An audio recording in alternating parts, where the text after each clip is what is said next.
61장 1절에서 9절까지 말씀입니다. 이사야서 61장 1절에서 9절까지 말씀 다 찾으시고 큰 목소리로 합독합니다. 같이 읽습니다. 주 여호와의 영이 내게 내리셨으니 이는 여호와께서 내게 기름을 부으사 가난한 자에게 아름다운 소식을 전하게 하려 하심이라. 나를 보내사 마음이 상한 자를 고치며 포로된 자에게 자유를, 갇힌 자에게 노임을 선포하며 여호와의 은혜의 해와 우리 하나님의 보복의 날을 선포하여 모든 슬픈 자를 위로하되 무릇 시온에서 슬퍼하는 자에게 화관을 주며 그 죄를 대신하며 기쁨의 기름으로 그 슬픔을 대신하며 찬송의 옷으로 그 근심을 대신하시고 그들이 의의 나무 곧 여호와께서 심으신 그 영광을 나타낼 자라 일컬음을 받게 하려 하심이라. 그들은 오래 황폐하였던 곳을 다시 쌓을 것이며 옛부터 무너진 곳을 다시 일으킬 것이며 황폐한 성읍 곧 대대로 무너져 있던 것들을 중수할 것이며 외인은 서서 너희 양떼를 칠 것이요 이방 사람은 너희 농부와 포도원지기가 될 것이나 오직 너희는 여호와의 제사장이라 일컬음을 받을 것이라. 사람들이 너희를 우리 하나님의 봉사자라 할 것이며 너희가 이방 나라들의 재물을 먹으며 그들의 영광을 얻어 자랑할 것이니라. 너희가 수치 대신에 보상을 빼나 얻으며 능력 대신에 몫으로 말미암아 즐거워할 것이라. 그리하여 그들의 땅에서 갑절이나 얻고 영원한 기쁨이 있으리라. 무릇 나 여호와는 정의를 사랑하며 불의의 강탈을 미워하여 성실히 그들에게 갚아주고 그들과 영원한 언약을 맺을 것이라. 그들의 자손을 문나라 가운데 그들의 후손을 만민 가운데에 알리리니 무릇 이를 보는 자가 그들을 여호와께 복받은 자손이라 인정하리라.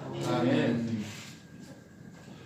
영원한 기쁨과 영원한 언약이라는 제목입니다. 이 세상에 어떤 것도 영원한 것은 없죠. 영원할 것 같지만은 영원하지 못한 것이 세상에 있는 것들이라는 것입니다.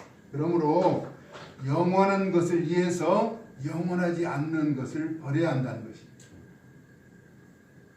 영원한 것을 위해서 영원하지 않는 것. 그러면 영원이라는 시간은 도대체 어떻게 우리가 이해할 수 있는가? 베드로후서 3장 8절에 보면 베드로 사도가 사랑하는 자들아 주께는 하루가 1000년 같고 1000년이 하루 같다는 이 한 가지 사실을 잊지 말라라고 말씀합니다. 우리는 100년을 다 살지 못하는 연약한 인간인데 우리 주님은 하루를 1000년같이 사시는 분이라는 것이고 그러므로 영혼이라고 하는 세계는 얼마나 더 길고 끝이 없는 영원한 것이라는 것입니다. 그래서 이 땅에서 영원하지 않는 것은 영원한 것을 위해서 버리라고 말씀하죠. 우리 예수님은 영원한 영광의 나라를 위해서 자신의 가장 소중한 육신을 땅의 십자가에서 대속의 제물로 버리신 것이죠. 왜냐하면 육신은 비록 소중하지만 영원하지 않으셨기 때문인 것입니다. 그래서 하나님의 영원하신 기쁨을 위하여 예수님은 그 속죄의 제물이 되신 것이죠. 그러므로 하나님께서 우리와 맺으신 영원한 언약은 영생이라고 하는 것입니다. 영생.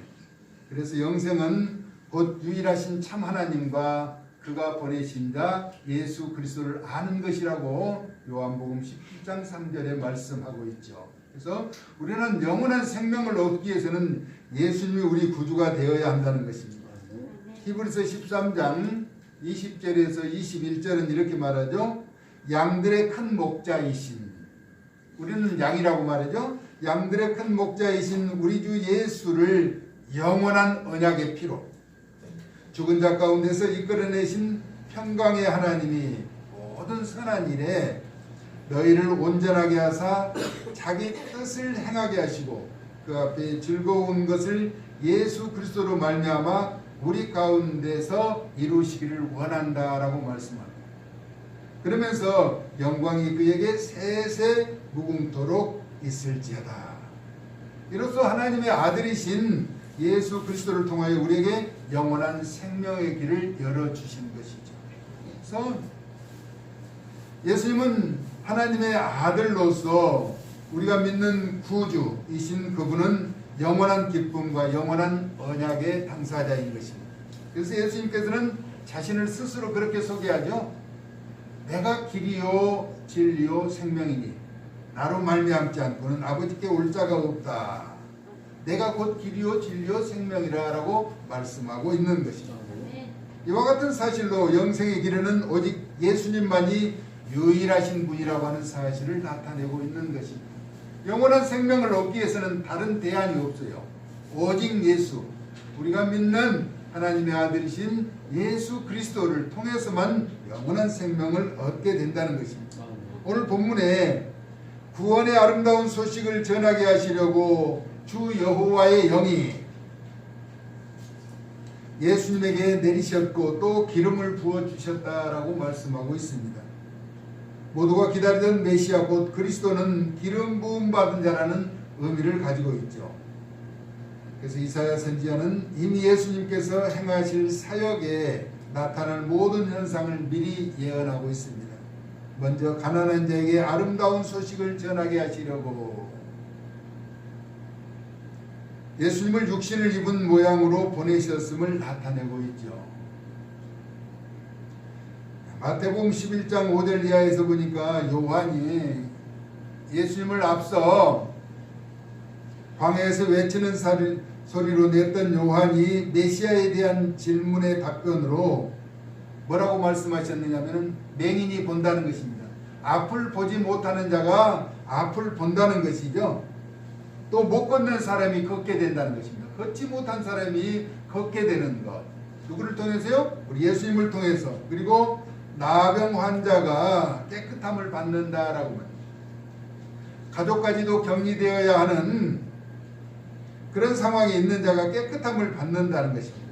못 듣는 자가 들으며 보지 못하고 걷지 못하고 듣지 못하는 자가 듣게 된다라고 하는 것은 얼마나 복된 것인가 하는 것이죠.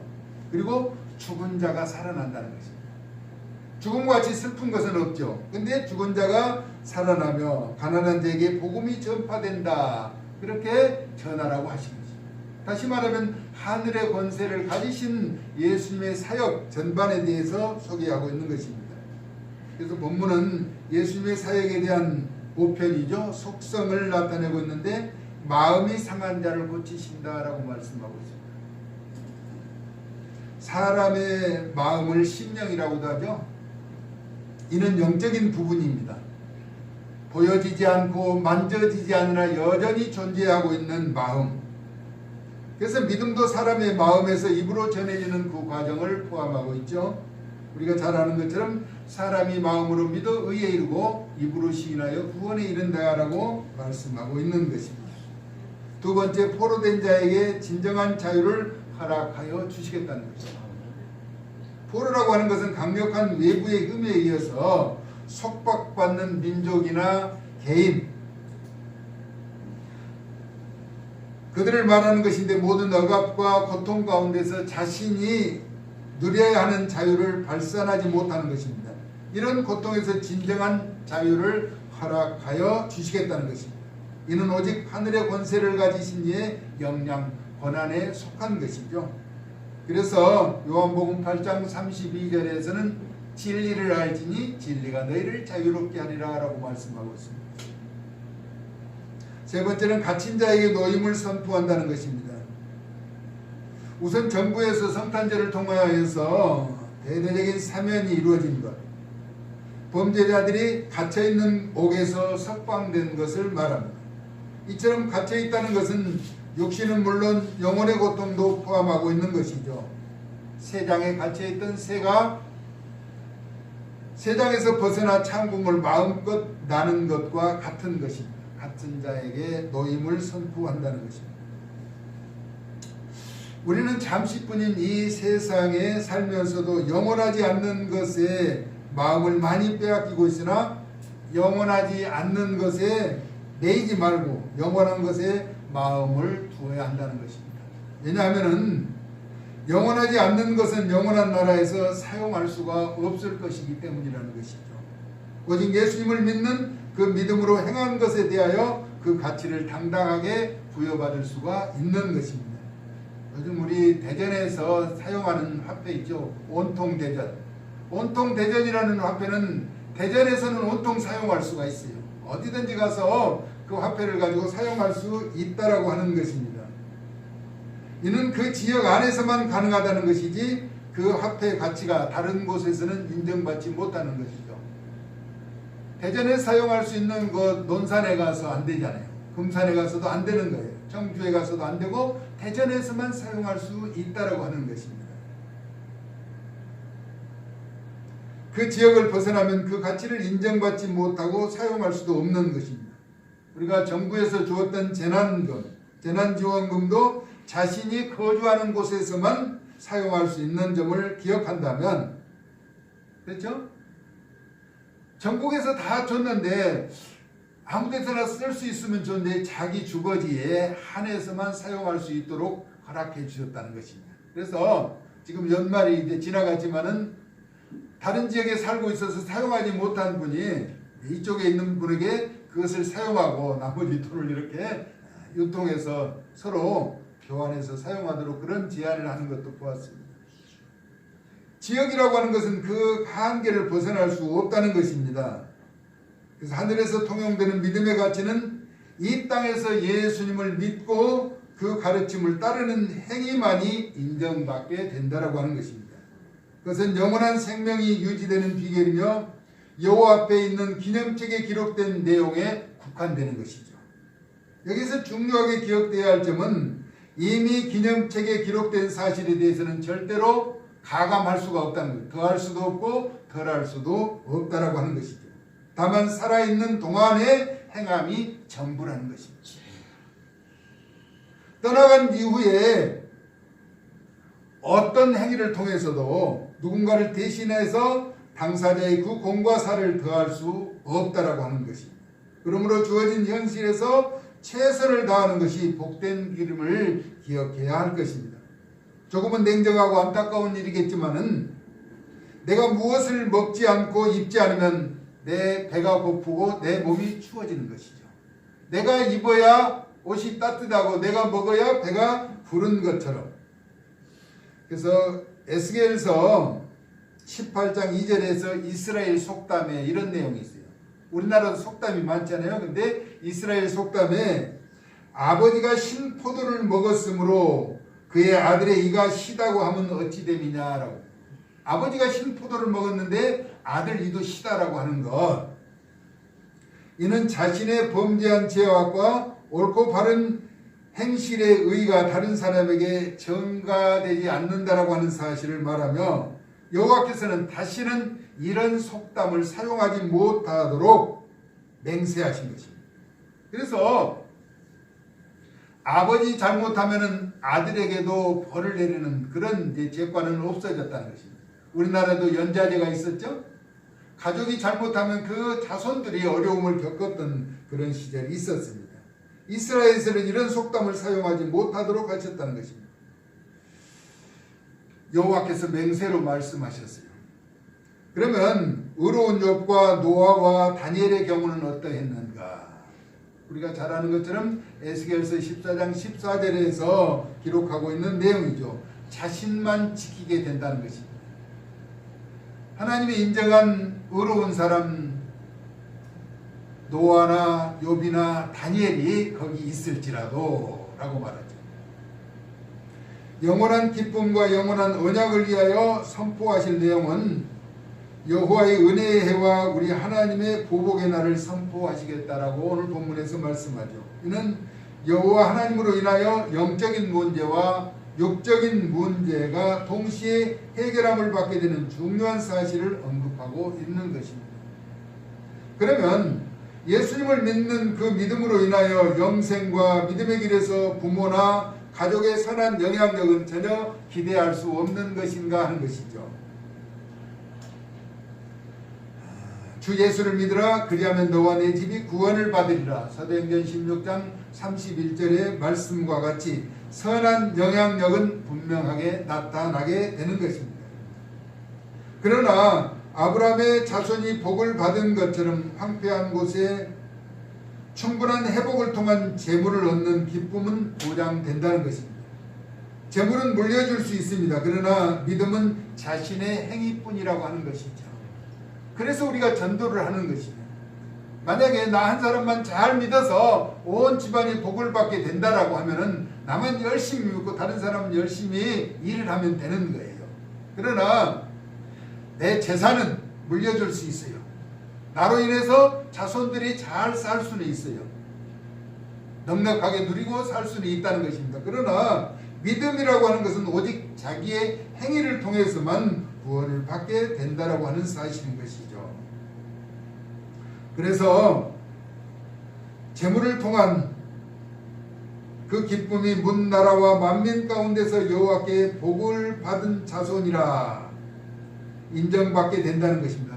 육신의 복은 가능하다는 것입니다. 그러나 영적인 복은 믿음으로 인하여 나타난 제목처럼 영원한 기쁨과 영원한 언약은 각각 예수님을 믿어서 구원을 받음으로 그 영광의 나라를 소유하게 된다는 것이 이사야 선지자를 통해서 이 땅에 메시아가 오셔서 행할 일들을 나타내주고 계시는 것입니다. 우리에게 영원한 기쁨과 영원한 언약을 약속하신 주님, 약속의 말씀 붙잡고 믿음의 옳고 바른 행위를 통해서 영광의 귀한 나라를 소유하며 또 그 소식을 전파해서 온 가족이 영생의 기쁨을 함께 누리는 복된 삶을 살아갈 수 있기를 사랑 많으신 예수님의 거룩하신 이름으로 축복합니다. 아멘. 고마우신 하나님, 은혜와 사랑 무한히 감사를 드립니다. 우리가 영원한 기쁨과 영원한 언약이 우리 가운데 이행되며 나타날 수 있도록 하나님의 아들 예수 그리스도를 믿는 믿음 가운데 옳고 바른 일을 행하여 하나님의 의로운 도구로 쓰임받도록 또한 선한 영향력을 나타내도록 저희들을 도와주시고 사용하여 주시되 영광 나타내는 복된 삶을 살아가도록 은총을 덧입혀 주시옵소서. 새해 첫 주 하나님의 약속의 말씀을 붙잡고 믿음으로 나아가는 존귀한 하나님의 사람들 앞길에 시온의 대로가 활짝 열려지게 하여 주시옵소서. 예수 그리스도의 거룩하신 이름으로 축복하며 기도 올리옵나이다. 아멘.